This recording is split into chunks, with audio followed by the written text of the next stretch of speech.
Hello friends, welcome back to my YouTube channel English with Rimjim Kinsaria. Today we are going to begin with the poem Pike written by Ted Hughes. Students, first of all आपको पता होना चाहिए कि what is the meaning of pike. Pike is a freshwater fish with a pointed snout and large teeth. Okay? I'll explain this poem in detail. So don't worry. आप लोगों को एकदम detail explanation मिलेगा. हम स्टैंजा वाइज पूरी pome को देखेंगे. Okay, let's begin. Ted Hughes is known for his use of cynicism and brutality of animal life. जो चीज मैंने आपको पहले भी बताई थी, मेरा प्रीवियस वीडियो है उसमें मैंने आपको ये चीज एक्सप्लेन की थी कि वो एनिमल लाइफ को किस तरीके से डिपिक्ट करते हैं अपनी पोम्स में. ठीक है, और उसके लिए अगर आप मेरा प्रीवियस वीडियो देखना चाहते हैं तो आप उसके लिए मैंने लिंक जो है वो डिस्क्रिप्शन में दे रखा है. आप लोग उसको देख सकते हैं. ठीक है. Then the poem Pike is published in his second collection of poetry Lupercal which exalted his reputation as a major poet. Lupercal जो है उसकी स्पेलिंग है LU, लिखिए LUPERCAL, ल्यूपर्कल. ठीक है. देन जो है Pike is no exception and depicts Pike as an animal born with the instinct to kill and destruct. Okay, students? He has allegorically used it to imply that every human has got such nature, which is revealed when he wants to achieve something over the other. समझ रहे हैं आप? Then हम आगे बढ़ते हैं further. The Pike by Ted Hughes is divided into 3 parts. जो पाइक है टेड ह्यूज की, ये बहुत इंपॉर्टेंट बात है, ये 3 पार्ट्स में जो है डिवाइडेड है. ठीक है.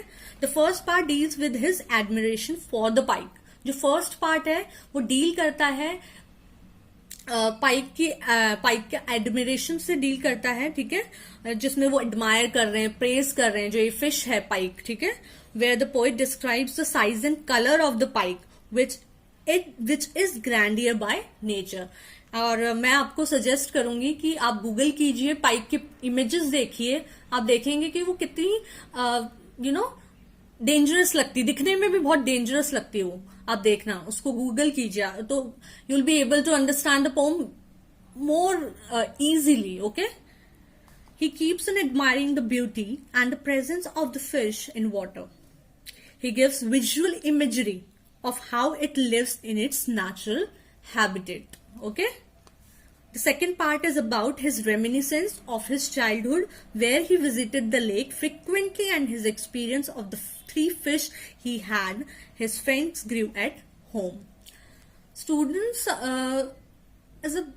being a literature student, you should use words which are a little, जो आपके जो एग्जामिनर हैं, आपके जो टीचर्स हैं, उनका वो अट्रैक्ट होंगे आपके आंसर से अगर आप कुछ अच्छे वर्ड्स यूज करेंगे तो. ठीक है. रेमिनिसेंस, जैसे मैंने आपको कहा, रेमिनिसेंस जो टर्म मैंने यूज किया है, रेमिनिसेंस का मीनिंग होता है मेमोरीज. ठीक है. और स्पेलिंग होती है रेमिनिसेंस की, लिखिए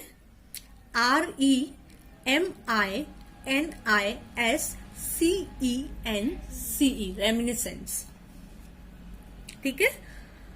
That experience gave him the lesson that the strong ones survive in the world whereas the weaker one must succumb to their fate of being eaten by the healthy one.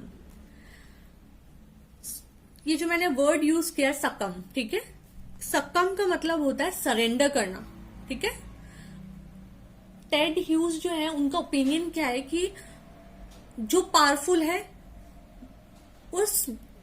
वो क्या करेगा, वो आपको dominate करेगा. उनका opinion ये है. ठीक है. और वो जो है आप लोगों को मतलब as I told you that he is very pessimistic. Okay, in his views. Then the third part discusses his respect and fear for the fish. ठीक है. उनका जो थर्ड पार्ट है वो जो उनकी रिस्पेक्ट है फिश के लिए और जो उनका डर है, मतलब इस पर्टिकुलर फिश पाइक के लिए, उसको उन्होंने डिस्क्राइब किया है थर्ड पार्ट में। आप पोम को रीड करें। फर्स्ट ऑफ ऑल मैं आपको ये कहना चाहती हूँ कि आप पोम को जब आप ये वीडियो देख रहे होंगे तब आप अपनी जो आपका टेक्स्ट है पोम का वो अपने साथ लेके बैठे। उससे क्या होता है, आप you will be able to understand the poem very easily and you will catch more. ठीक है। Whose eyes and malevolent grin still haunting him at night।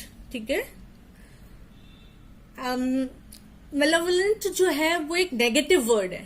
ठीक है, एक नकारात्मक वर्ड है जिसका मीनिंग होता है evil minded। Okay, evil minded and spelling of the malevolent is MALEVOLENT, malevolent। okay, then the poem gives a reference to D.H. Lawrence poem Mosquito। Students यहाँ पे मैं आपको चाहती हूँ, एम्फेसाइज करना चाहती हूँ इस लाइन को।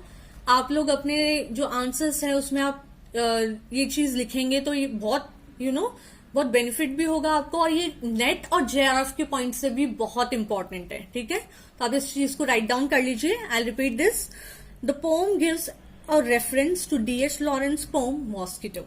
Okay, further, the mosquito does its work, it is created for it. It makes man dread, though it's smaller in size. Okay, we all know that mosquito कितना छोटा सा होता है, एक मच्छर हमें कितना इरिटेट कर सकता है, और कितना फियरफुल है वो, ये चीज मतलब उन्होंने बताई है। ठीक है, D.H. लॉरेंस ने। The contrast here is that mosquito disgust whereas Spike depicts his admiration। और आप यहाँ देखेंगे तो वहां पे वो मॉस्किटो जो है, D.H. लॉरेंस मॉस्किटो को डिस्गस्टिंग बता रहे, और वहीं पे जो है कॉन्ट्रास्ट आप देखेंगे, कॉन्ट्रोडिक्टरी जो है ये चीज कि ये है टेड ह्यूज जो है वो पाइक को एडमायर कर रहे हैं, उसे प्रेज कर रहे हैं। ठीक है, Pike is a poem of 40 lines which consist of 11 stanzas written in quatrains। Again, it is important that जो ये पोम है ये 40 लाइन्स में लिखी हुई है। 40 लाइन्स की पोम है, 44 लाइन्स की पोम है ये, और 11 स्टैंजाज में डिवाइडेड है। ठीक है, the pome can be divided into 3 parts. और ये जो पोम है मैंने आपको पहले भी बता दिया है कि ये जो पोम है वो 3 पार्ट्स में डिवाइड हो सकते हैं, और वो जो 3 पार्ट्स हैं वो हम देखते हैं। Let's see. Part 1, the poets admiration and description of the pike. First part जो है वो डील करता है कि जो पोएट का एडमिरेशन है, जो उनकी प्रेज है, वो डिस्क्रिप्शन, उसका डिस्क्रिप्शन दिया हुआ है फर्स्ट पार्ट में। और जो सेकंड पार्ट है उसमें उनके रेमिनिसेंस को शो किया हुआ है, यानी कि मेमोरीज जो उनकी चाइल्डहुड की, वो आप देखें। आप खुद रीड जब करेंगे पोम को, when you will read the poem then you will be able to understand that या it's divided in 3 parts, and this poem is really very beautiful. You must read this poem, it's very beautiful. And then part 3, respect and fear for the fish. Respect और fear जो है fish के लिए वो उन्होंने third part में describe किया है। ठीक है, then in the next class I will explain the poem stanza wise. Okay, अभी हमने जो है पोम को एक बार गो थ्रू कर लिया है कि पोम में है क्या। अब हम एक एक स्टैंजा वाइज जो है पोम को एनालाइज करेंगे क्रिटिकली, ताकि हमें अच्छे से समझ आए। ठीक है,